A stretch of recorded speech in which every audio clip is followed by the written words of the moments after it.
Today I'm putting together my very first Ryzen 3000 PC. It's not a test bed, it's not some system that's going to be used for benchmarking, it's a full-fledged gaming desktop PC. Technically it could be a workstation PC too because these Ryzen 3000 chips are just so darn flexible. This is going to be a straightforward build video with not a whole lot of dialogue, mainly because there's a lot of ambient noise going on right now. We're doing construction currently on our living room. There's like 4 guys on our roof just ripping things up, just demolishing the hell out of our house. So sorry if there's any kind of like noise in the background that you can hear, banging and clanging and stuff like that. But let's get on with the parts here. You can find links to all this stuff in the description below. So I just want to make sure we're on the same page with the product messaging, since you'll be taking over while Kyle's out of town on another vacation. No problem. I make it good for you, Joshy Poo. Right. So at first glance, the Ion Plus seems like your typical power supply, but in fact, I know. It has a 0 RPM fan. I thought Kyle was the only one with 0 fan. technically that means it runs quiet, but you're not wrong though. Ultra flex cable for easy routing. That's no good. Cables need to be stiff like a dictator regime. Please do not say that in the video. Japanese capacitor? How much they charge you? I get you Chinese capacitor half price. That would definitely cheapen the product. Exactly! Glad we on the same page now. Okay, thank you, bye-bye. Dictator regime. Fractal Design delivers with the Ion Plus power supply. Click on the link below to learn more.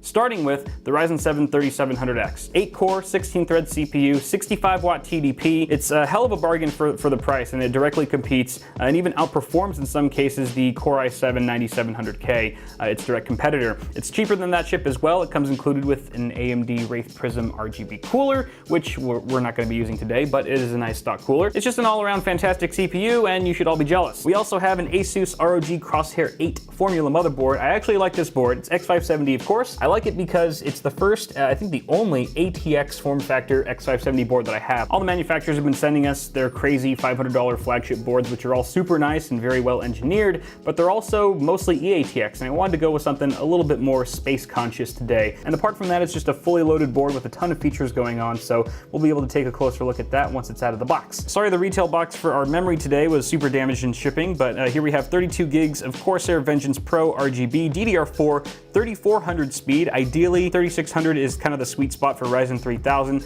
as you do get some nice gains there, but maybe we can overclock this to 3600. I think we can actually, especially with the huge memory improvements in terms of compatibility and support that we're seeing with X570. I'm pretty confident we can make that happen. Cooling our CPU is the Corsair H100i RGB Platinum SE, 240mm liquid AIO.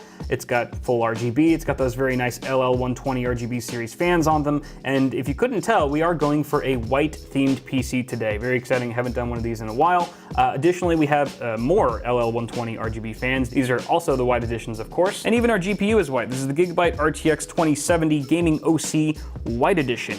Booyah! You know, technically I would suggest people go with an RTX 2060 Super instead because you get very comparable performance to the 2070 for less money. However, there are no white 2060 Supers currently available, so this being a more aesthetically driven build, I'm going with this. I don't care. Moving down here, we have our boot drive, which is a 500 gig Gigabyte Aorus PCIe Gen 4 NVMe SSD. This thing gets ridiculous reads and writes, upwards of around 5,000 megabytes a second, and it is using a Phison controller like pretty much all of the PCIe Gen 4 NVMe SSDs are right now. Super awesome drive that we get to take advantage of on the X570 platform. We're gonna be using the Cooler Master V850, 80 plus certified fully modular unit, because it was right next to me at the time of filming. And finally, we have a brand new case from NZXT, the H510 Elite. This was the talk of the town at CES earlier this year. It's finally here, although the review embargo is still in effect. So I'm actually not going to be talking at all about the build experience in this case. We're simply just going to be building inside of it and showing it off as a finished product, but very excited to build in that as well. Again, links to all this stuff can be found in the description below.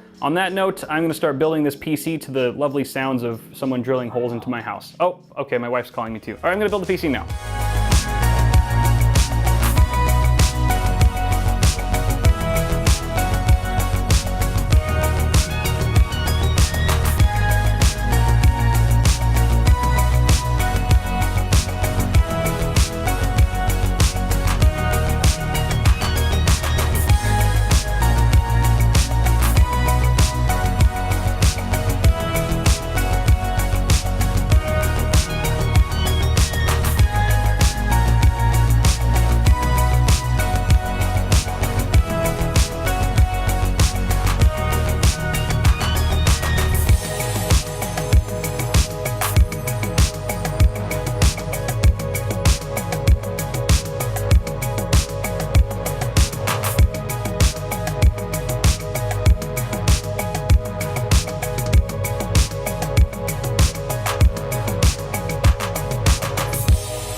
We have a boot. We have a boot. This is one sexy case when it's all put together, isn't it? Well, the case already comes put together, but you know what I mean. The fans at the front look a little dwarfed. The L series white editions only come in 120. They don't do 140, and this case actually comes included with two 140 millimeter AR RGB 2 fans, I believe. You know, if NZXT had white AR RGB fans, I would have used those, but you know, this matches our theme. I feel like for build videos, I usually don't put the tempered glass side panel on. Maybe there's like one or two B-roll shots with it on, just because the reflections are so terrible usually that it's just bad for film. But here it is slapped on, all put together so you guys have an idea of what the finished product looks like. And on that note, I'm gonna take it off. So much better, I can see again. All right, so just a quick little overview here of the build. Everything went very smoothly. You can see I added some white sleeved extensions at the last minute just to tie everything together.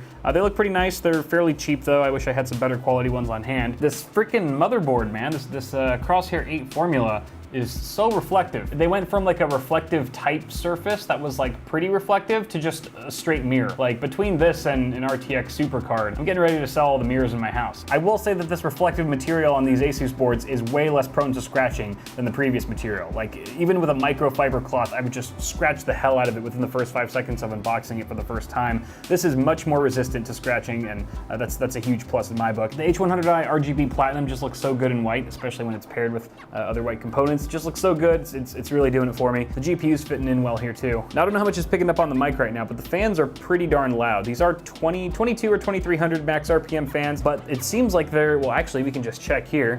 It looks like we've got one fan at about 1700 RPM, another at 1600 RPM. I don't know, that doesn't seem too extreme. Let's take a closer look at some more details. Okay, look, it's like this fan right here. 3200 RPM for no apparent reason. And if you go back to the Q fan control, click.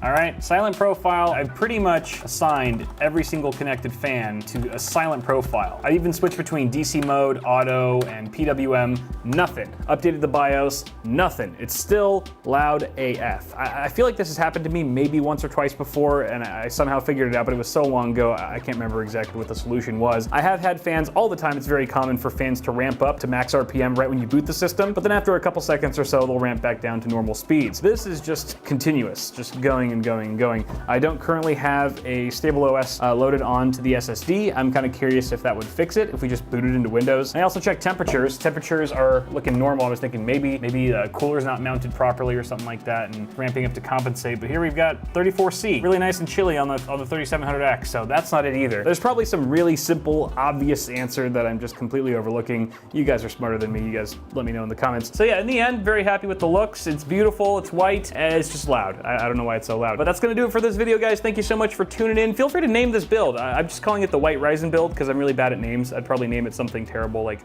Dominic, or I don't know. Let me your best name idea down below, or your worst name idea. That could be fun too. I'm gonna get out of here, guys. Thank you so much for watching this video. Be sure to toss a like on it before you go, and get subscribed for more tech stuff coming at you really soon. Also, don't forget, 3900X build on the way. It is going to be fire? Is that still a relevant term these days? I don't care. Thanks again for watching, guys. I'll see y'all in the next video.